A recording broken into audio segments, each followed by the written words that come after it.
Situated in North Wales, covering 823 square miles of varied landscapes, Snowdonia is a living working area, home to over 26,000 people. As well as being the largest national park in Wales, Snowdonia boasts the highest mountain in England and Wales, the largest natural lake in Wales, and a wealth of picturesque villages. Snowdonia is steeped in culture and local history, where more than half its population speaks Welsh. The area attracts thousands of visitors each year, who enjoy its amazing landscapes and the wealth of outdoor activities on offer.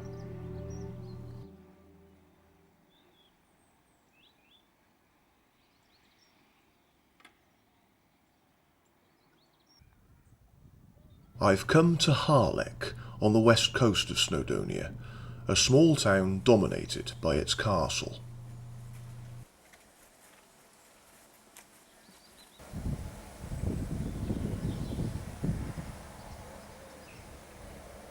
Harlech was one of many places I visited during the height of my youth hosteling years in the mid to late 80s. Now, I came to Harlech the first time, I think it would have been late 1986, when I first came to Snowdonia, and Harlech was my first stop during that particular tour of the area. Now, back in 1986, there was a youth hostel here in which I stayed, and my memories of it are very good. I seem to remember meeting a lot of people and going down to the local pub with them that evening, like I did in many youth hostels I stayed in. But sadly, like many youth hostels in the country, Harlech Youth Hostel no longer exists, which is a shame because it's a really nice location. However, I've come to Harlech today, and I'm staying not too far away for a few days, and I thought I'd start this particular tour of Snowdonia again here in lovely Harlech.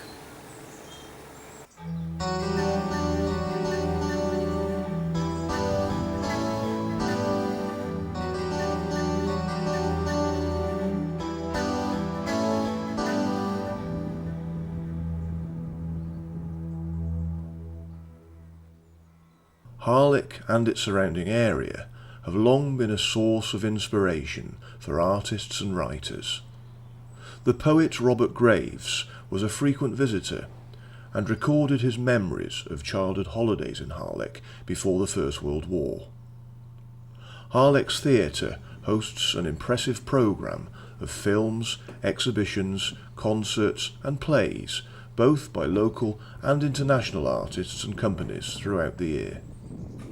In the autumn, Harlech plays host to a biannual art festival, exhibiting work by artists from around the world with a strong Welsh presence.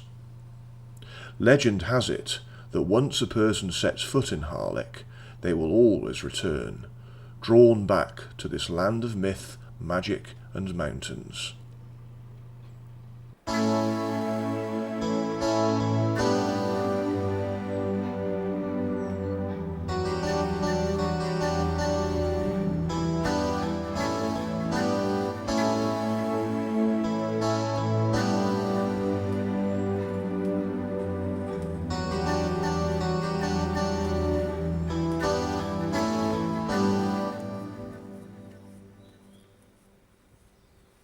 I started to walk along Snowdonia, Harlech's main street. The town has many interesting little shops, ideal for buying gifts for friends and family. Visitors coming here looking for antiques and bric-a-brac will not be disappointed. And after all that shopping, the weight can be taken off your feet to enjoy afternoon tea in one of the tea rooms, or taste local produce in the local restaurants, bistros and pubs.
I had a fantastic breakfast in that cafe. Thoroughly recommend it. I had one of their all-day breakfasts for £6. Very nice.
I turned down the hill to walk towards the castle, passing Hufenfa'r Castle, a lovely little shop selling local produce, including Welsh cakes, cheeses, fudge and honey.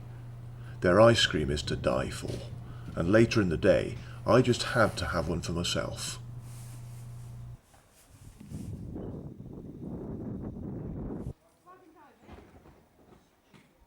Next door is the castle gift shop, which sells various gifts including Welsh dragons of all shapes and sizes, from soft toys to collector's pieces.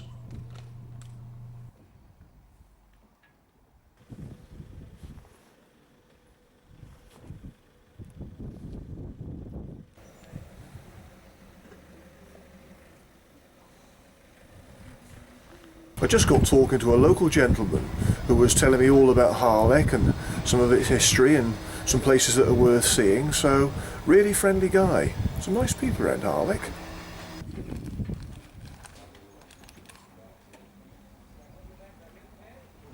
Spectacularly situated on a high rock above Tremarec Bay, Harlech Castle gazes out across land and sea, keeping a watchful eye over Snowdonia like an all-seeing sentinel.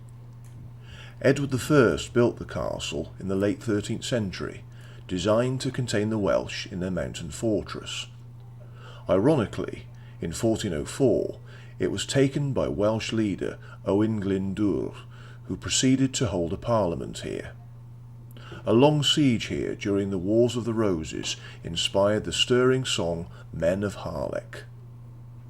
Although an imposing structure, Harlech Castle is at one with the surroundings, a quality rare in the great Edwardian castles. There is a sense of harmony here, created by the way in which the castle builders took care to exploit the site's natural advantages.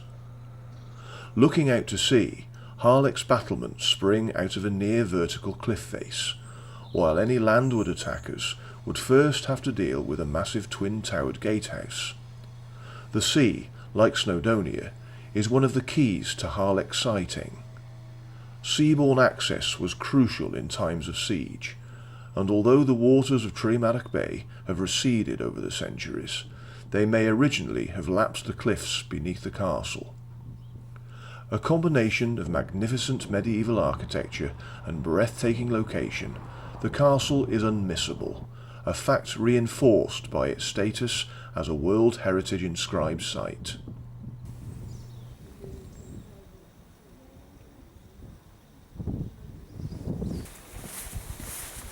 The rain showers have started, so I've put my coat on now. I think I'll keep it on for the rest of the day now, because I think the showers are going to be very much on and off all day really.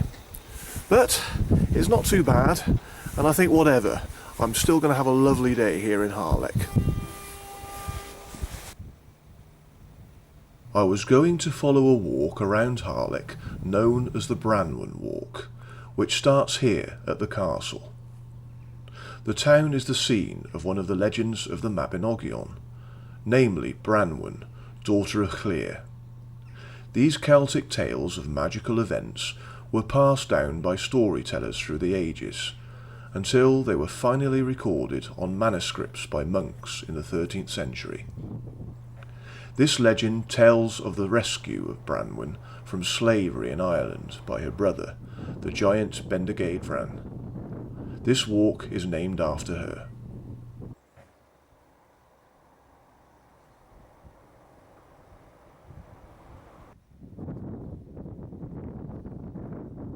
I soon reached a rocky viewpoint with great views across to Harlech Castle and the mountains of Snowdonia beyond.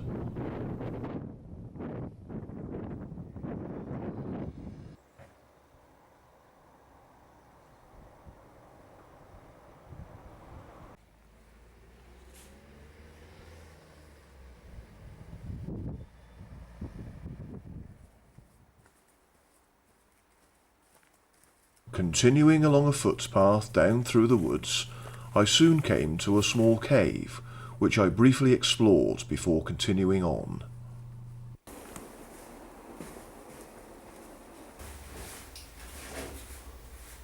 Hello!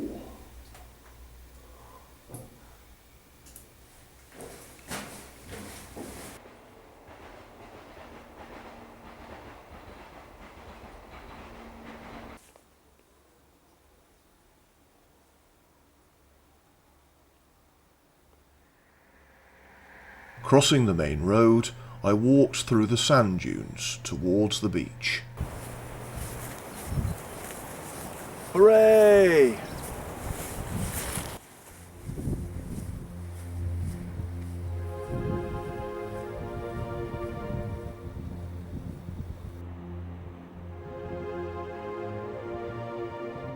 This breathtaking stretch of coast is part of an extensive sand dune system that sweeps along the shore of this part of Tremanach Bay. Standing at the waterline, the pale sands hug the shore before giving way to the spectacular sand dune system.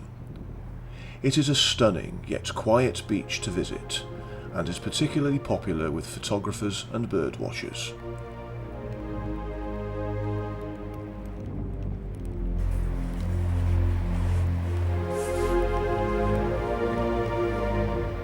It never really matters which part of the UK coastline I'm on. It's always nice being beside the sea.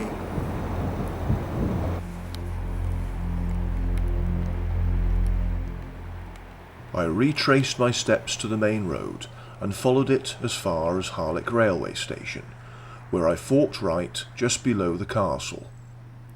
When it was built, ships were able to reach the castle at this point, known as the Castle Watergate, allowing supplies to be got through to the garrison during times of siege. The sea has since receded about half a mile, leaving the castle isolated on its high rock.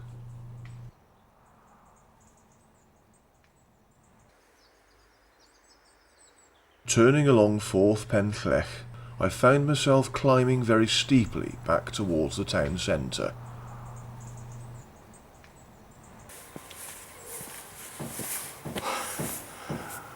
That gentleman I was speaking to earlier did say that this hill at 1 in 3 is the steepest in the UK. I don't think he's wrong there.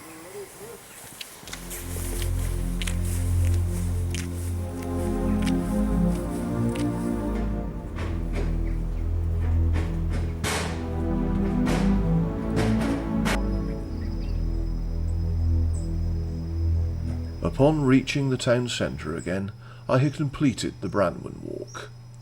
However, there was still more I wanted to see, so I decided to climb the lane, known as Pendray, to explore a little more of the local countryside, just outside Harlech.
Passing some farm buildings called Caida, I took a footpath leading me northeastwards, from where I enjoyed fantastic views over Tremaddock Bay and the Snowdonia Mountains.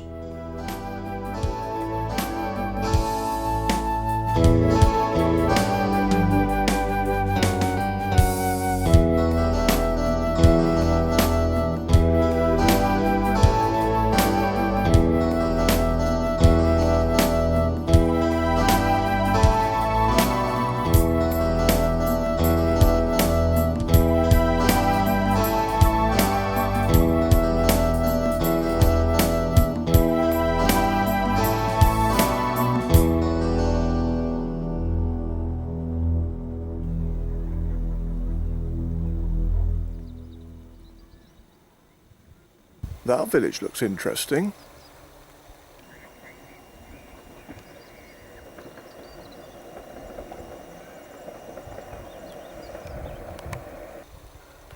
You know, something tells me, if I was to enter it, I might not escape again.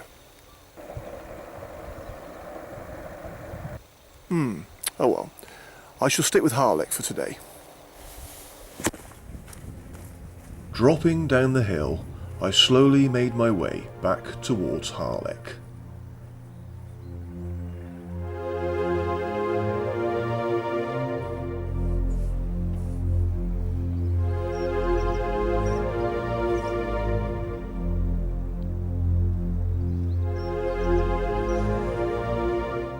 It's raining again now, but to be honest with you, I think I've been really lucky today with the weather. The forecast was for heavy showers today, but I think I have been really lucky. It could have been a lot worse, so I've got no complaints whatsoever. Well, I think I've ended my tour of Harlech today with a really fine view. And when I first arrived in Harlech this morning, one of the local shopkeepers told me that the best view of the castle was from the cemetery, and that's exactly where I'm standing now.